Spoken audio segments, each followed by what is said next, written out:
Welcome to Shining the Light. My name is S.E. Wallyboy, and my guest is Ed Fletcher. How you doing, my brother?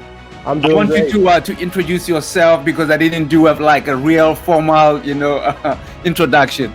So Yeah, I'm a longtime journalist in Sacramento. I worked at the Sacramento Bee for 18 years, and I'm now an interim afternoon anchor at Cap Radio.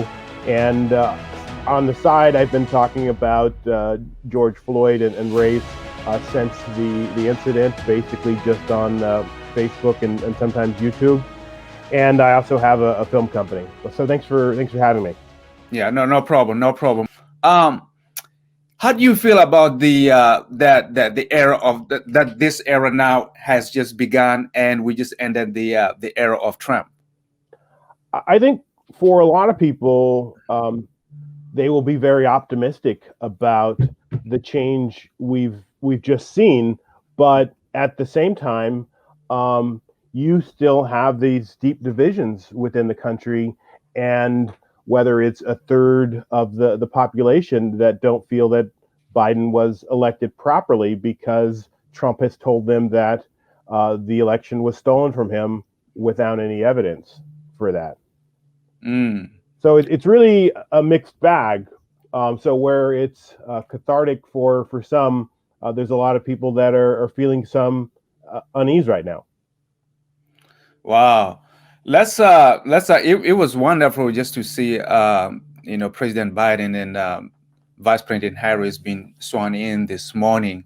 But I want us to go back to 2009 because you were in DC. You went to DC, right, for the inauguration of 44th President Obama, right? Right. I had started reporting about Sacramento people that were going to the inauguration, and then I convinced the editors that I should go too and help record this moment as they experienced it. It was a very exciting time for so many Americans, especially so many African Americans that had never seen a president that looked like us. So I didn't get the extreme amount of access, and it's sort of weird covering a story from the crowd, but it was also a beautiful chance to see there and to see the excitement in the air and all of the trappings that go with the transfer of power in America. Wow. We'll talk about the presidency of President Obama, next time, right? Right. I mean, you could have a whole episode on the Obama legacy, but after a 4-year diversion in President Trump, it appears the Obama legacy may be restarting. We have his then vice president, now the president of the United States. They've tapped a number of people that were active in the Obama administration, and you will see a quick executive orders being signed that erase some of Trump's policies and put new policies in place that will be remarkably similar, or hopefully a improvement of what was created during Obama's tenure. Let's reflect a little bit on the President Trump tenure. What are some of his great achievements? If you Well, it really depends on who. I mean, some people believe that he achieved some stuff for them, right? Or for the country. Right? If you ask that question right now of Republicans, yeah, they will give you the answer that he improved the economy, that he created a great working environment, improved America's strength, cut taxes. But on an objective level, his greatest achievement was installing a number of conservative judges. On the economy. The economy didn't deviate from the track it was on during the Obama years. So there's a not much of an argument that could be made that the tax cuts dramatically improved the economy for all Americans. It may have made it better for some, but not for all. President Trump will go down as the worst president of the United States. And depending upon how the next few months go, you will either have a half to a third of the country still clinging on to his false version of his success in office, or you will have an America where few people can remember who actually supported Trump. I'm saying that if he is in fact convicted and the Republican Party turns on him, then in a few years there won't be any of this sort of revisionist history, and everybody will say that, oh, I was against him back then too. But for now, I mean, objectively, again, I think he will go down as the worst president in the United States history. No, that's good info because I know some people believe that in 2017, his tax cuts in 2017 and the excessive government regulations on businesses were significant in the sense that they believe that it was a tremendous boost to the American economy. But just that is just a perspective of some, right? Unconditionally. Yeah. And there may be some good with some regulations that were removed. And I'm not going to say that there was no value in those, but by and large,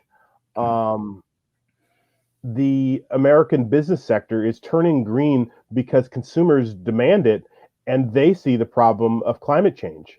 And 4 years of denial isn't going to change that. So you very quickly saw, while some of the car industry stood by the president when it was in their economic favor, very quickly they're rolling out their electric fleet now, and they're getting on board with some of the changes that they see need to be made in their industry. It's hard to push an industry backwards. So trying to cling to coal jobs in this era doesn't make sense. I mean, it's like trying to mandate that floppy disks still exist.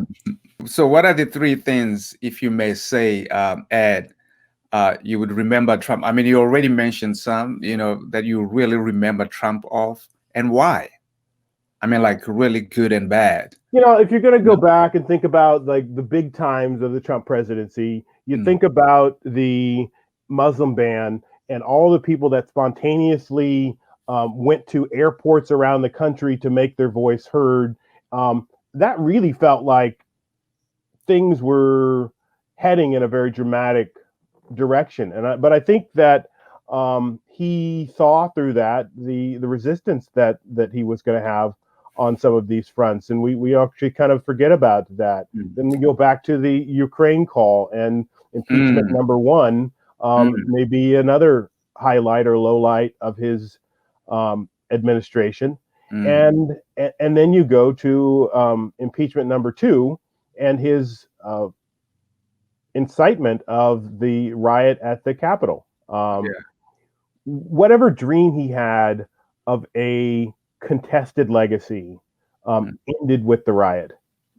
That you went from perhaps in your second paragraph saying he was impeached by Democrats to this being the lead item of your obituary of your political history, the only president to be impeached twice and who led an armed insurrection against a house of government. I think those charges are very, very serious, and the ramification among historians and among people that are objective about these things will be stark. Biden talked about unity. He said without unity there is no progress. Bringing Americans together is a must. He's asking every American to join him in this cause. He's also talking about going against terrorism, joblessness, diseases, viruses, systemic racism, and improving climate situation, right? He's talking about availing healthcare, listening to one another, show respect to one another, defend the truth, and defeat the lies. And that this country is about democracy, not individualism, as we have seen in the past, and that democracy will always prevail. Biden says he's fighting for the soul of America. Yeah, you hit a lot of the notes that he struck there. I thought Biden did a great job trying to bring the country together and to talk about, in a vague sort of way, what happened and try to point the country in a better direction. He mentioned that democracy had prevailed, and I think that's a true statement, that there were forces there that wanted to overturn a proper election and democracy through our three branches of government held in check. And it looked potentially in doubt for a while. You had the legislature starting to waver a little bit, and some of them that went along with him, but the courts held in check and found the truth, and was able to stand up to a would-be dictator that hoped in all of his hopes that the judges he appointed would be loyal to him, like we're some, like we're a banana republic. No offense to countries that make bananas.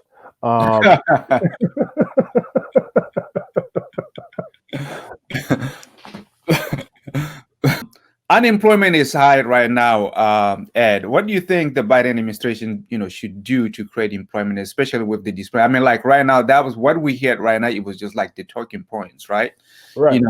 So. Well, I think he's been talking about it since he started running, and that's first dealing with the pandemic. Some of the unemployment right now is all pandemic related, and if we can get our commercial sector and our restaurant sector and our entertainment sector back to work, then some of those problems go away. The larger systemic problems are the big challenge, and how do you deal with automation and outsourcing of jobs and other things that were there before the pandemic.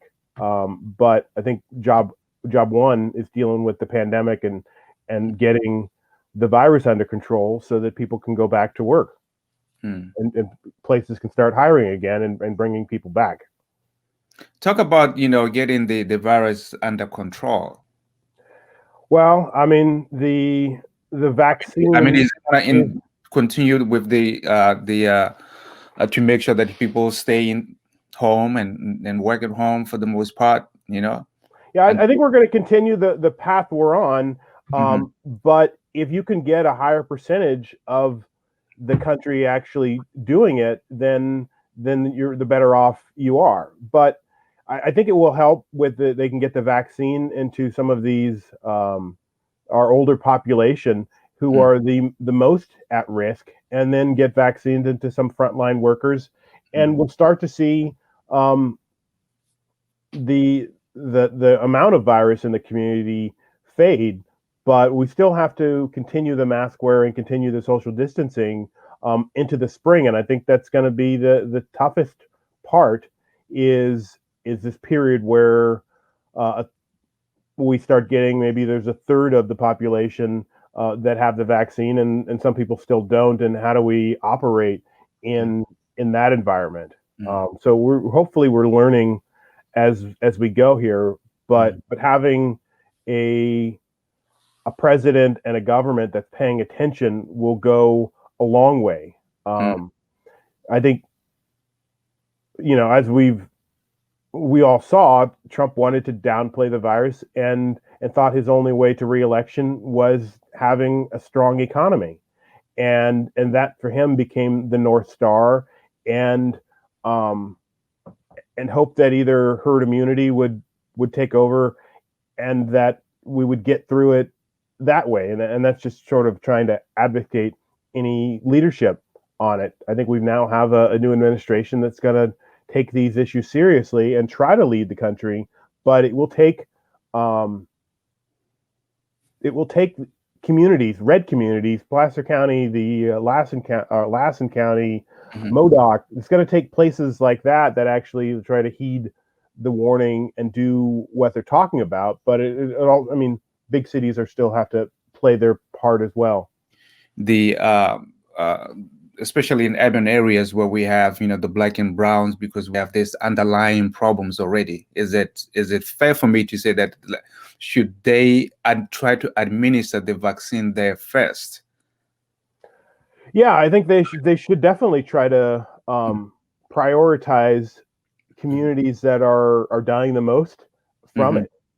So if elderly was one category, black and brown people is definitely another category that's seeing um, an imbalanced impact from the the virus, and some of that's due to underlying health conditions, and some of that's due to black and brown people being on the front lines of the virus. Right, If you right. can hide in a cabin in Lake Tahoe, then it may not be so bad for you. But if you've got to go to work, whether it's fast food or in a hospital or Mm, um, at a construction location, you're interacting with people, and that puts you more at risk. mm.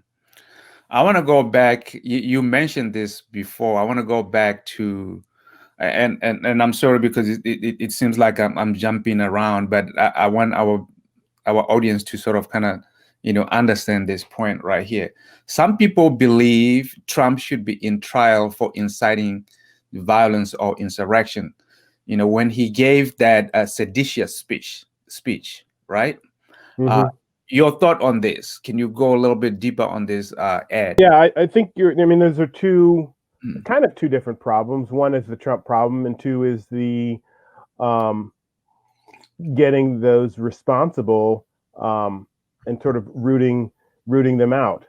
mm, I think that um, to a layperson, mhm, um, I think that I would conclude that Trump's words um, led to that riot, and that his, as Mitch McConnell said, the mob was fed lies, and yeah. who fed them those lies? Mm, Trump fed them those lies, and I think that he should be held account for that, and whether that's the District of DC, mm, or that's the Senate, or some other instrument of government.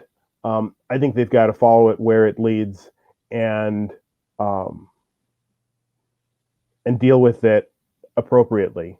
I think all future leaders, all people that would want to be president of the United States, should mm, know that um, here are the ramifications mm, for what you did. mm, Um, if at the end of the day they don't think they can get a conviction, or they figure out something else, I understand that, but I think they should be evaluating whether or not that charges should be brought.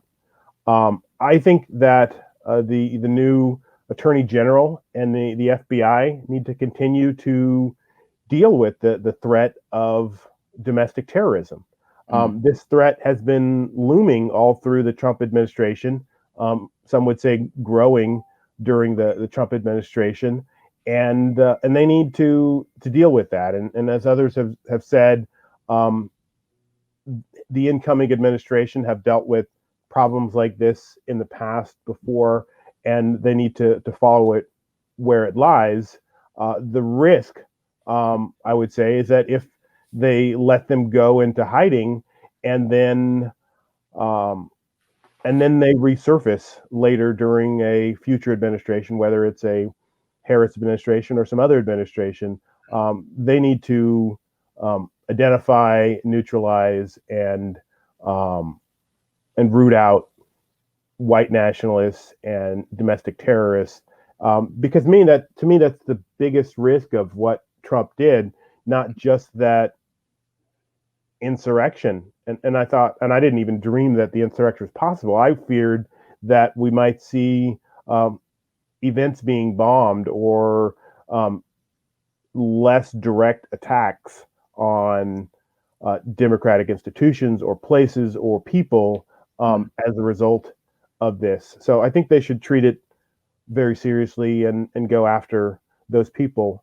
At the same time, Biden has talked about unity, and he needs to um, reach out to people that didn't vote to him and the South and the Midwest, and try to be an American for all the people. And he's spoken those words, and he needs to put those words into action. And I think they would be smart to spend a lot of time visiting those locations, more so than visiting the places they won or trying to build on their leads there. They need to show the middle of America that through act and in word that they care about their lives and that they want to be the president to all of America. So I think they're on the right path on that front, but now it's time to act and make sure that they feel that love. Well, that's powerful, and I like that perspective. Because I know that there are some out there who believe that the Democratic Party is more about the bigger government, bigger institutions. Therefore, they are going to try to sort of kind of control them. Yeah, I mean, there are many agendas within the Democratic Party or the Democratic tent, and obviously some of them want to move more aggressively in using the social welfare system or the arms of government to improve people's lives. Biden's been pretty clear about where he sees that line, and in some ways he is a extension of Obama, who is a incrementalist who sees making progress through small or numerous deals along the way versus the grand new program or trying to, I guess, win the day and get the full loaf in the way that you envisioned the package. And there will be forces on either side, and who's to say? But I think that Biden, unlike some of the other Democratic rivals during the primary, viewed that the path to winning was speaking up and speaking to the white middle class, the Scrantons and the Ohios and the places that Hillary lost. And if he could be a more forceful voice for that white middle class, then they would migrate back from Trump to the Democratic Party. So I think they need to continue to play both hands and not lose the AOCs and the Bernie Sanders of the party, but at the same time trying to be centered with who what got Biden to this place in the first place. I thought Mike Pence showed class, by showing up and because as compared to his boss, Yeah, I thought Pence probably earned his a better standing in history. I think, at least among a lot of people, that he looked like a stand-up guy during this. He didn't go far as the Democrats hoped he would, and they wanted to invoke the 25th Amendment to make himself president during those final week and a half. But he refused to do that, despite the fact that some of the mob was chanting "Hang Mike Pence, hang Mike Pence."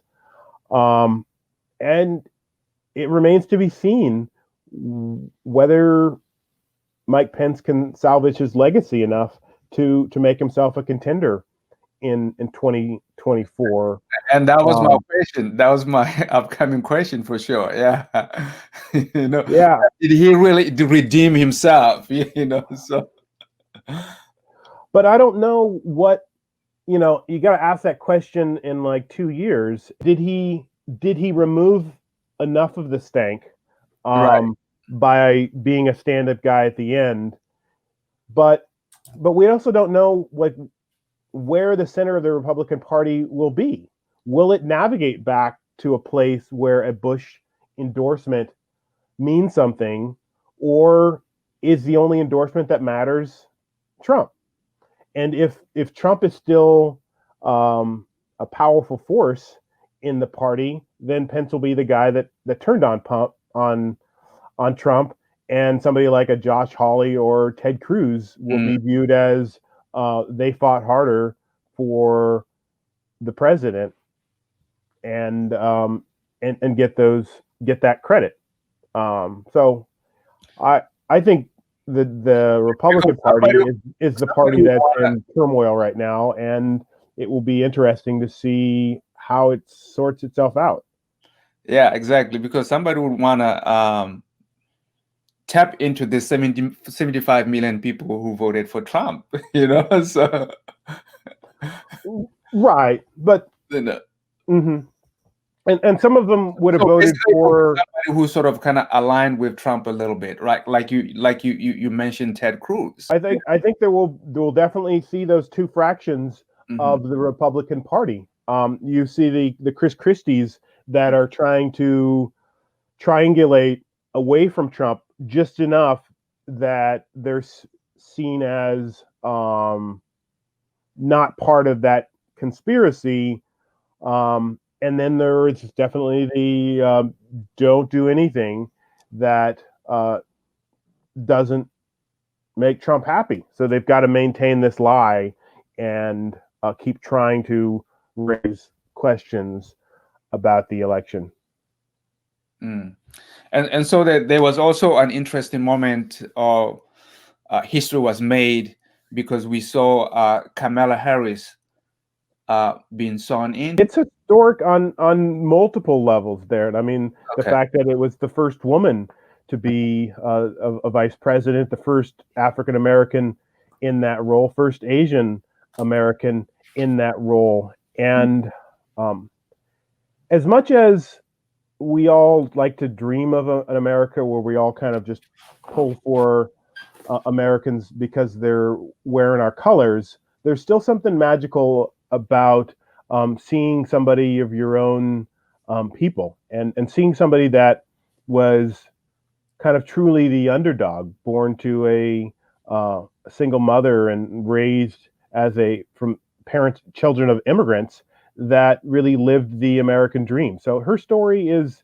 inspiring to a lot of people, and I think that it helps America work better. And I've sort of trying to been having this conversation with people, or anybody who will listen, that like one reason to support equality is so that the American dream functions more fully, and that when people can dream of being president, they can tap into society. That means that they're productive citizens. That means that they participate in society. It means they probably not robbing people, and I think that should be appealing to all people, so that they don't have to have neighborhoods where they're scared to walk through, because the people in that neighborhood have hope and they have opportunity. So they're worried about their own jobs and their own security, and they're not worried about having to take some of yours. And so I think it's not an abstract dream, but it's a beautiful dream that we should all strive for. And unfortunately, there's enough of us that don't really believe in the law of abundance, that perhaps believe that for them to do well, somebody's got to do bad, and that somebody's got to be poor.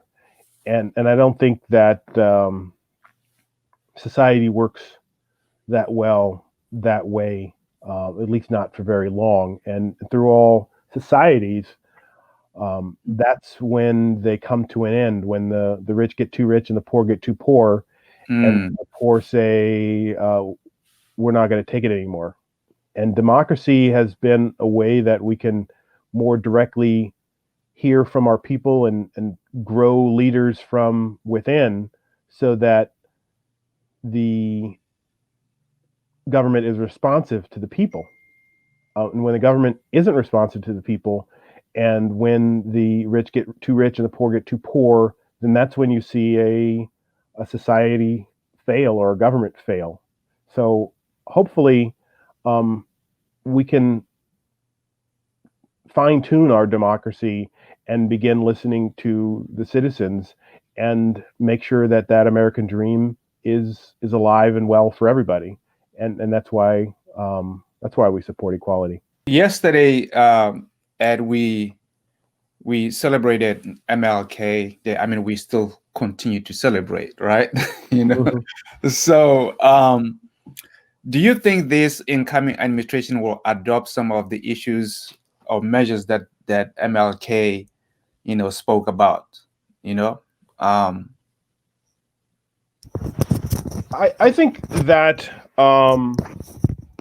MLK has messages appropriate for all time and almost all times, and you can listen to his message and think that it was just written weeks ago. weeks ago. He Yeah. talked about issues that still confront us to this day, and it would be beautiful if we borrowed some of Martin's solutions and Martin's thoughts as we move forward now. But there's a lot of beautiful ideas on the table that we need to explore and embrace, and look for solutions that can help alleviate some of the problems in society. I think that the lasting impact of George Floyd may be that we finally see some movement in how this relationship with law enforcement, and if the Biden administration can change the culture within law enforcement, then that would be a big change in America. We're starting to see what's happening now, and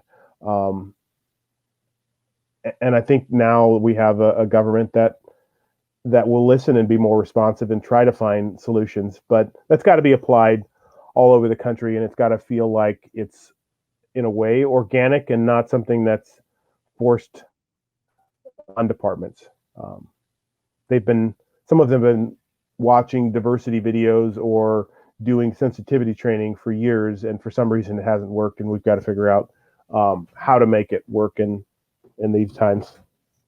That was sweet. So I want to hear before we do that though, before, where did you grow up, Ed? Were you?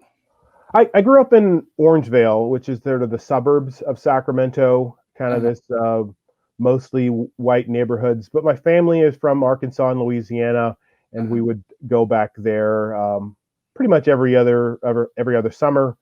And then I lived in Sweden for a year after high school, and then I went to historically black college, Southern University, for 5, and was active there. So you have hope for Sacramento? What's that? You have hope for Sacramento? I mean, like before the pandemic, I saw, because some of us were coming from the Bay Area, I saw an influx of folks coming out of, especially from Silicon Valley, coming into the Valley or into the Sacramento area, right? Mm-hmm. I thought that was sort of kind of changing the ecosystem over here, maybe adding jobs, even though I think it was rising the prices up, right? Mm-hmm. Yeah. Well, I'm a homeowner, so I'm okay with the housing prices going up. No, that's right. Because you benefit from that. Okay. No, but there are some forces that are bigger than cities, and for a while, Sacramento was trying to figure out how do you attract young talent, and then suddenly the pandemic makes it really clear, and has helped level out some of these imbalances between the housing market in the Bay Area and in Sacramento. And as we get to a place where people can live where they want and people can work remotely, we'll see a balancing of the populations. But Sacramento needs more housing. Sacramento's got a lot of issues that it needs to deal with. But I'm certainly not one of those people that are anti new people moving into the area. But we need to find ways to kind of integrate people and make them feel welcome, and to grow the city in a responsible way. Mm, mm. You are also in the arts. The arts are growing in the Sacramento area. Yeah, the arts, I'd like to think is on the upswing. One of the challenges historically has been like finding capital for like original projects and to move things forward. But maybe that comes as the market matures. Hmm. But that's also one of the advantages of technology, is that you can make art anywhere, and we can email it and send it across the country. You don't have to turn in your reel of film in Hollywood. I want your last word, message of hope, my brother. um, You can I go would, deep on anything. So that's cool. well, let's talk about whether or not this needed to happen. Hmm. And I had a friend who sort of put it that way to me, and said it wasn't a mistake. This needed to happen, and we needed to see what divisions were there. And at first, I was like, "But did we really need to go through all of this?" And his point was that yes, we did. That George Floyd happened for a reason. Trump was elected for a reason, and that it helped expose some of these divisions within our society. If you fast forward back to Obama, we were talking about a colorblind society and people telling you that they don't see color, and they had moved in their place in their to this, we don't need to talk about race anymore because we've already solved that problem. Well, clearly we hadn't solved that problem, and clearly there were a lot of people that believe in various levels of white supremacy that have been hiding at your dinner table. And we didn't necessarily choose this path, but this path has enlightened us, and perhaps will allow us to once and for all deal with the legacy of slavery. And there's hard work that we need to do as a country, and that white people need to do individually. Um, but this has shown a light on something that needed to be dealt with.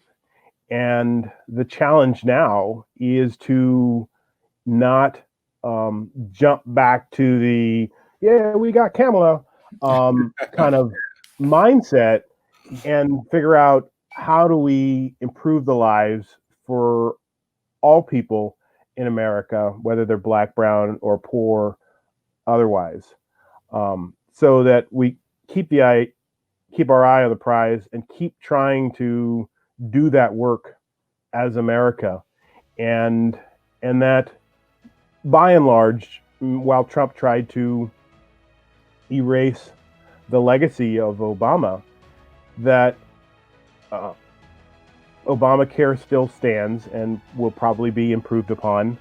The economy, once the pandemic is solved, will be where Obama left it. And we now see more clearly that what challenges we need to deal with in terms of law enforcement and other sort of socioeconomic issues to allow for equality. And the NRA filed for bankruptcy.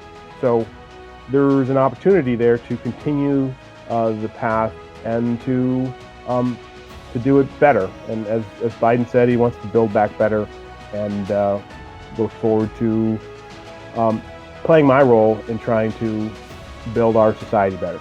That was wonderful, my brother. Thank you so much for coming to our program today.